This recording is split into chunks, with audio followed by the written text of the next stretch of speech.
Welcome back to Old School Sports and our Franchise Hockey Manager 9 playthrough of the Chicago Blackhawks. We are at the beginning of December in the 2027 to 2028 season. The Youth Movement Blackhawks off to a decent start, 13-8 record.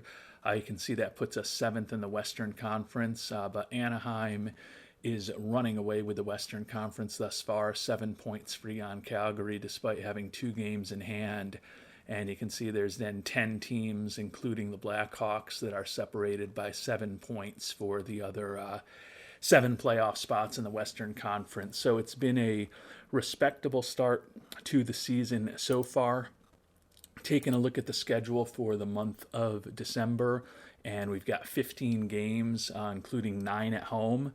So hopefully we can have a pretty good record and come out of the month of December with 22, 23, 24 wins perhaps. Would certainly be nice to get close to 10 wins in a 15 game schedule. We'll see whether or not we can accomplish that, but certainly want to have at least 22 wins or so by the end of the month. If we can go 9-6, that would be a pretty respectable performance for us.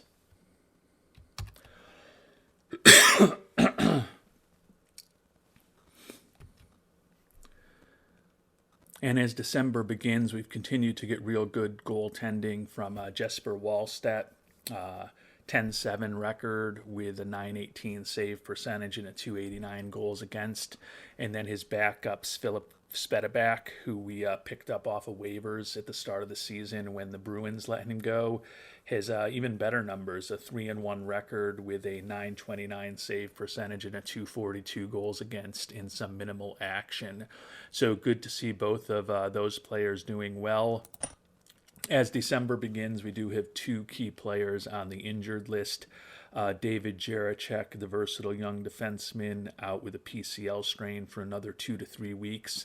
And then Victor Eklund, who had a really nice rookie for us last year with 17 goals and had 6 goals in his first 20 games this year. Recently went on the IL with a herniated disc in his neck.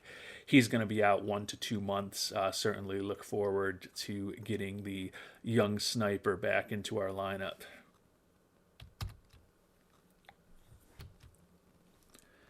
And we got the month off to a good start with a 5-2 win over Carolina at home to kick off the month of December, or I guess actually to drop the puck on the month of December would be a better way to describe it. You can see Spedabak, as I mentioned, is among the top 8 in the league in goals against and save percentage, even though he has not been an everyday player for us. And Dylan Larkin now showing up among the league leaders in goals with 14 through his first 22 games. His issue the last couple of years has just been staying healthy. If we can get a full year out of Mr. Larkin, I think that will go a long way towards us improving our offense and hopefully ensuring that the Blackhawks are back in the playoffs come April. And here on December 10th, the injured David Jaracek is about to resume skating. Not a moment too soon, quite honestly, because it's been a pretty rough start to the month for the Blackhawks. We won that game against Carolina that I mentioned. Then we lost 2 in a row at home against Vegas and Buffalo. And now we just lost back-to-back games against Dallas and Winnipeg. Dallas at least was an overtime loss, so we got a point out of that. But certainly 3 points in our first 5 games of the year, including 3 at home, is not the start that we were looking for. Hopefully can do better in this next homestand against the Islanders, Anaheim, and Arizona before we go on the road for a Saturday-Sunday series at Edmonton and at the Kings.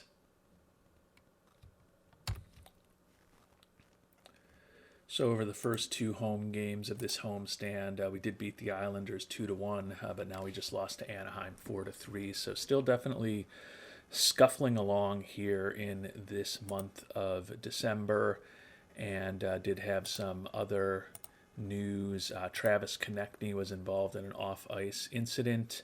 A lot of people displeased, most notably Dylan Larkin, Gavin Hayes, and the young defenseman Sam Rinzel. So Not a great situation there. Have to take a look at team harmony right now, and we had gone from being in pretty good shape to has some issues. Looks like Konechny, in particular, his relationship with Rinzel is not good. Option to intervene here. Don't remember seeing that before. Maybe that's a new addition to the game. We'll have to figure out whether we want to do that. Job security taking a hit here with that off-ice incident involving Konechny. Job security still pretty solid, but fan happiness definitely trending negatively with a lot of losses and now that off-ice incident at this point. And taking a look at Konechny, he is in his last year with us. I think we are unlikely to bring him back. He's 30 years old, making $4.75 million. Has been a bit of a disappointment. Went from 20 goals his first year with us to 14 last year, and just 2 over the first third of the season this year. Taking a look, and he's still looking for almost $6 million a year in terms of a contract. So very unlikely we will be bringing him back next year. So perhaps if we can get something for him in trade, depending on how bad the incident was, may just be time to move on, which would guarantee that we could give the young winger Frank Nazar, who's off to a bit of a slow start this year, a little more consistent playing time if we did move on from Konechny.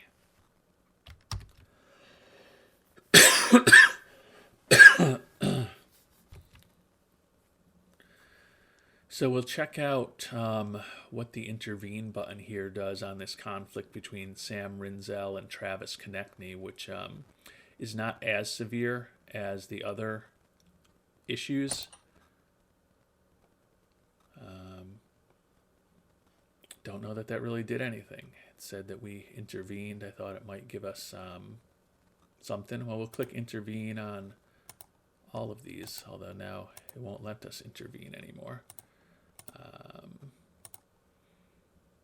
I don't remember that intervene button from previous team harmony issues. It did seem like it let me click on that button. Won't let me click on the others. Maybe there's only one incident that I can intervene in. So I think particularly we'll just kind of monitor this, see how it goes. Cole Sillinger has been banged up for the last few games. He's available now with that dislocated finger. And we are still 1 to 2 months out on Eklund. I don't know that we can wait till he is completely healthy to make a decision on Konechny, but right now we'll see whether that intervene button did anything over the next few games and go from there. And we're going to sit Konechny, start Nazar for the final game of this homestand against the Coyotes. Don't know that that'll do anything for us as far as the personality issues. Cole Sillinger also still not completely fit, so we'll still sit him out today. And then most recently, Adam Wilsby has been kind of our 7th defenseman, basically just giving him playing time and ice time when one of the other 6 defensemen needs a rest, since he's one of the older ones at 27 and not really a big part of our long-term plans, given that we've got young defensemen like Korchinski, Coughlin, Rotundi, and Rinzel on the roster.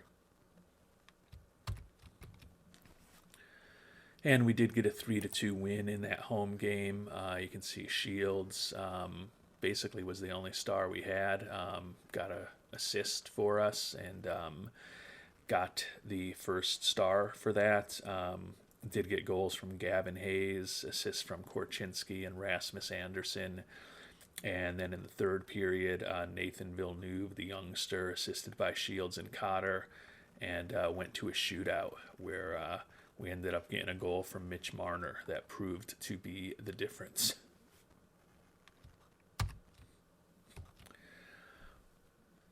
And the youngster Nathan Villeneuve just had a hat trick in a win against the Kings. Not a bad road trip for us. A very brief back-to-back with those games against Edmonton and the Kings.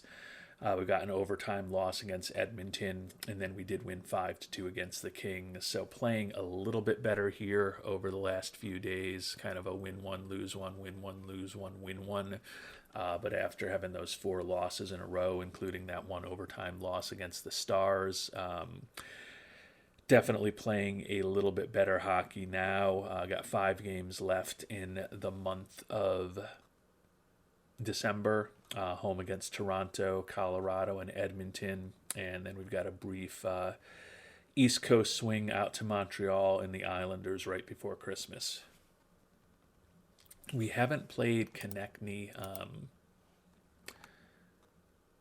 since he came back from that incident. I think we're just going to shop him right now just to see what we can potentially get. I haven't gotten any feedback on that intervention. I guess maybe it made it go down a point. It was 3 before. I don't know how. I know that eventually these incidents work themselves out over time. So maybe that intervention just lowered that by a point, and that was what it did. So I guess that's better than nothing. But Rinzel still has pretty strong opinions about what Konechny did. So things are a little bit better, but certainly not great. The issue if we move on from Konechny is we'll probably have to take some kind of salary back, because that would put us below the floor. Now, obviously, we'd be bringing up another player onto the team, and eventually we'll have Jaracek and Eklund back, but neither of them is particularly highly paid at this point. I don't think there's going to be a ton of interest in Konechny, but if things begin spiraling, want to at least have an idea of what the market for him might be.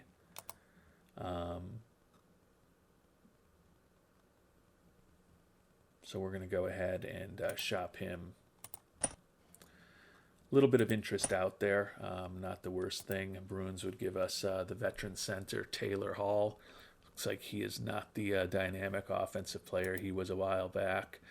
25-year-old defenseman Donovan Sabrango from the Red Wings.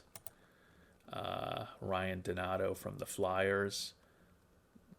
Decent player, although he's been in AHL for them right now. The Blues would give us Kian Washkarak, another AHL player.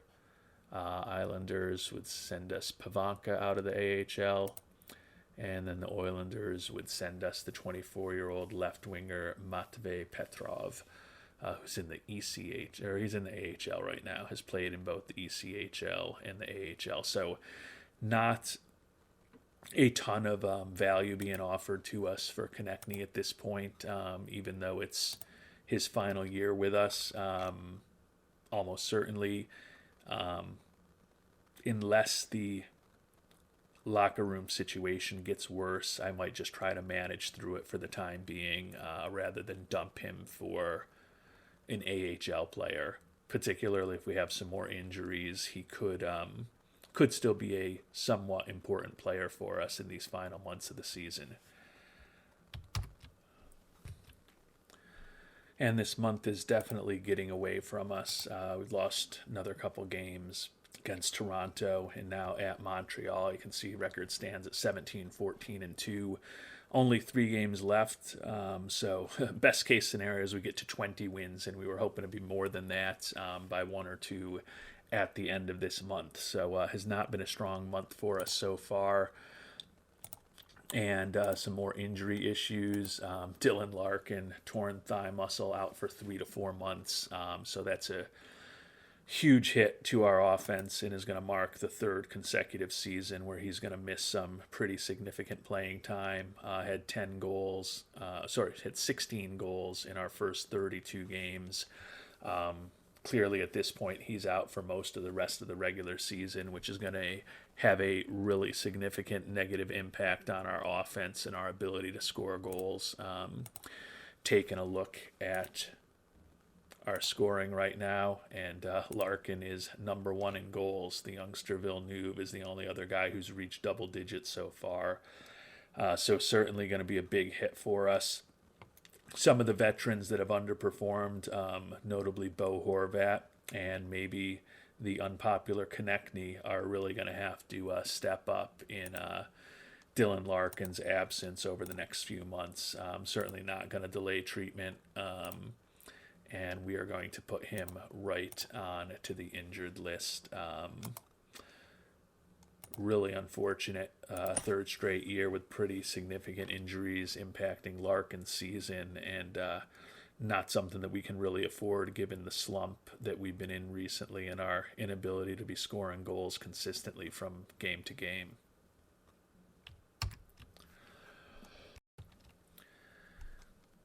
And we are with Larkin on the IL right now, right at the salary floor for the league. So a little early for us to start thinking about trades, but always good to know who's out there.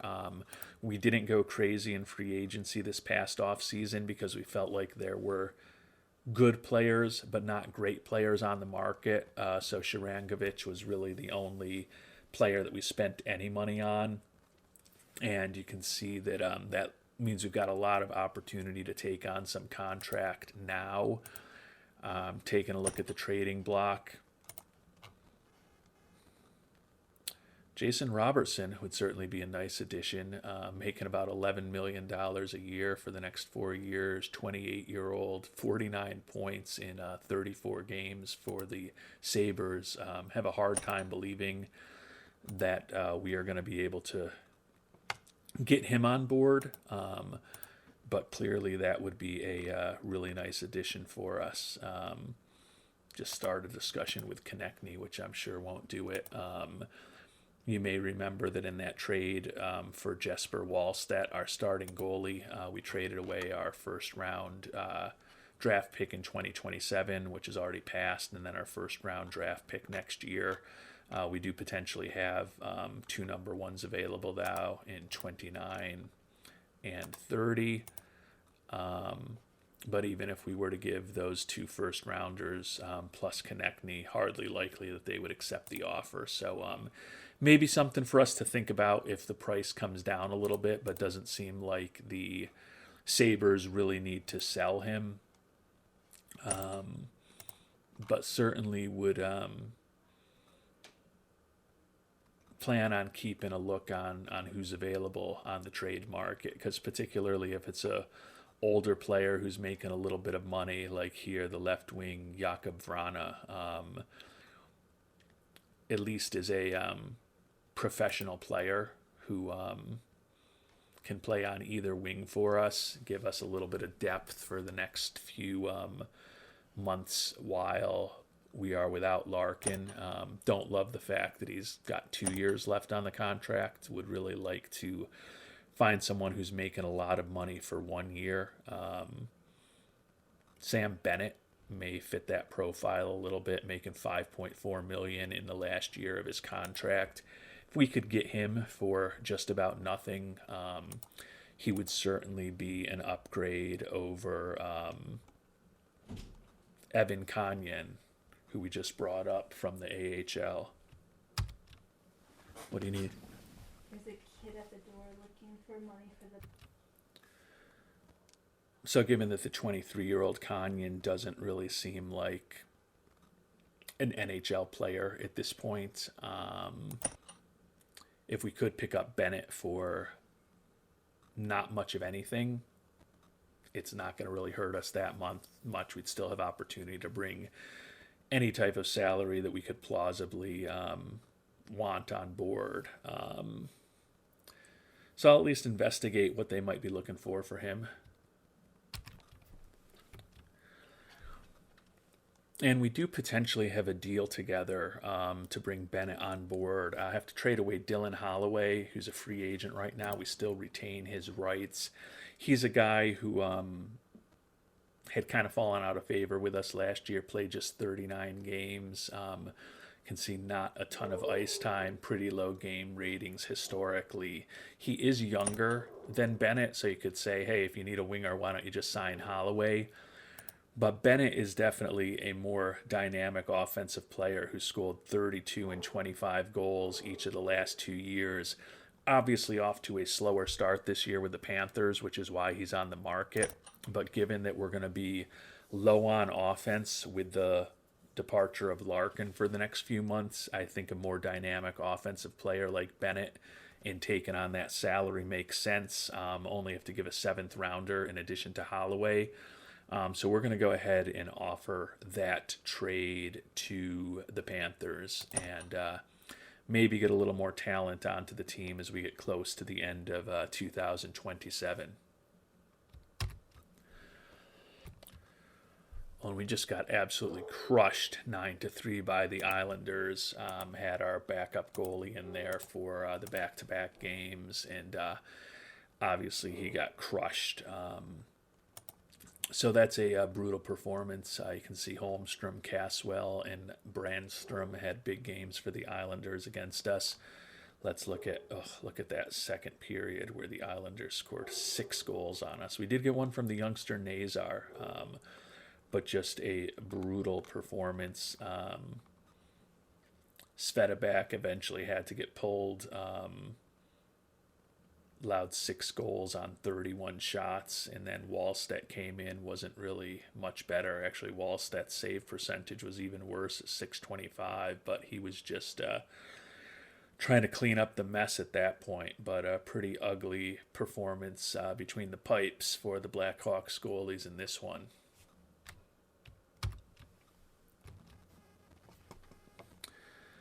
And the Panthers have accepted that trade offer. So we're going to go ahead and complete that trade. That will allow us to move the youngster, Mr. Kanyan, back to the AHL. Puts us well above the salary floor at this point. And most importantly, hopefully, brings a player onto the team in terms of Bennett who can maybe jumpstart his career here, provide us with a little bit of offense while we're without Larkin, and help turn this season around for the Blackhawks, because this month of December has not been good. Hopefully, over these final 2 games of the year, we can win both of these games at home against Colorado and Edmonton. Certainly taking a look at the standings, Colorado is a team that has opened up a 5-point advantage on us in the division. And Edmonton, with 29 points, is one of the worst teams in the conference. So would be a big win against the Avalanche for a team that we're chasing in the standings right now. And then obviously you hope to win at home against one of the worst teams in your conference. And we did get, fortunately, a pair of 1-goal wins, 2-1 over the Avalanche, and then 4-3 over Edmonton in those final 2 games for the month. So we stand 19, 15, and 2 as we reach the end of 2027, playing a little bit better. Certainly was not the month that we were looking for, though. You can see with 40 points, we are 5th in the division, and that puts us at 8th in the Western Conference. So we would still be a playoff team if the season were to end today, but you can see that one of the teams chasing us, the Jets, have 2 games in hand on us. So we're certainly in a pretty tenuous position.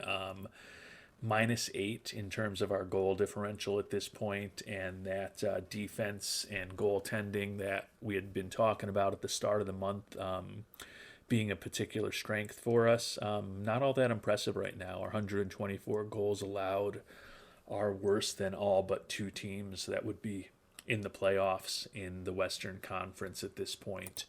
And clearly, some of those recent blowouts, the 9-3 game, the 6-3 game, 6-2 loss, 6-3 loss, and a couple of losses where we gave up 5 goals in the month of December, had a real negative impact on not just our plus minus, but also just our the number of goals that we've allowed, period. Hopefully we can turn things around in the month of January. And you can see we're going to have a lot more road games. So it's going to be a pretty good test for us when the calendar flips to 2028.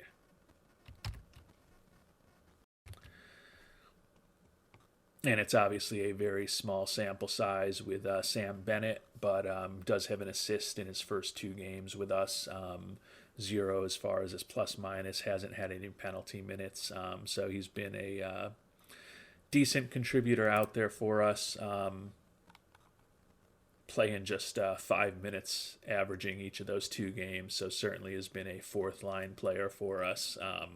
Would think that his playing time would increase as he gets a little more comfortable with our system here. But maybe we can find a little bit of lightning in a bottle with him as far as our offense. Certainly feel like it was a pretty low risk proposition for us to bring on a guy who scored 25 goals a year ago. Really didn't have to give up much of anything for him. And as I talked about, we had plenty of capacity to take on salary given the salary cap situation that we're in right now.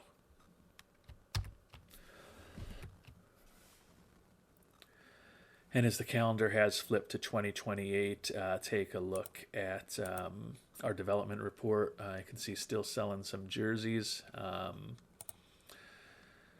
David Jaracek, back from the injury, improved a little bit. Kevin Korchinski, the young defenseman, improved his puck handling and checking. Other than that, more kind of minor leaguers and prospects doing most of the improvement for the month of December. Bo Horvat, another older player who's likely in his final year with us. His stamina is dropping. He does have 9 goals in 31 games, but only 12 points total. He's another guy who hopefully will provide a little bit more offense over the next few months, given that we're going to be struggling to score as many goals as we'd like without Dylan Larkin in the lineup.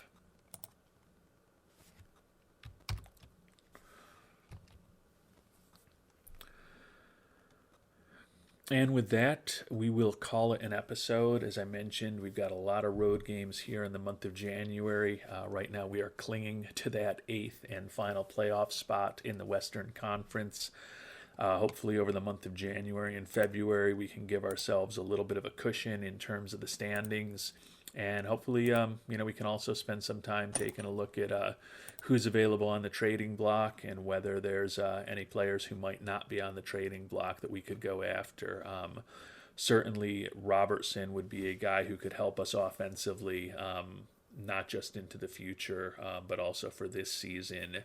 But he's certainly fully valued with an $11 million contract, and it doesn't look like, based on when we looked at him a couple of weeks ago, that the Sabres really have any desperation in terms of trading him. Obviously a big-time player, but I don't think, given where this team is positioned, we should go trading away all of our future number 1 draft picks to bring him on board. I think we're more than a single player away from being a true contender for the Stanley Cup. That said, we do have the capacity to take on some salary and would certainly love to make it back into the Stanley Cup playoffs this year. So we're going to be looking for opportunities to help the team over the next couple of months till the trade deadline. And we'll find out any progress that we're able to make on that front, as well as any progress we're able to make on the ice in that next episode. Until then, thanks so much for watching, and hope you have a great day.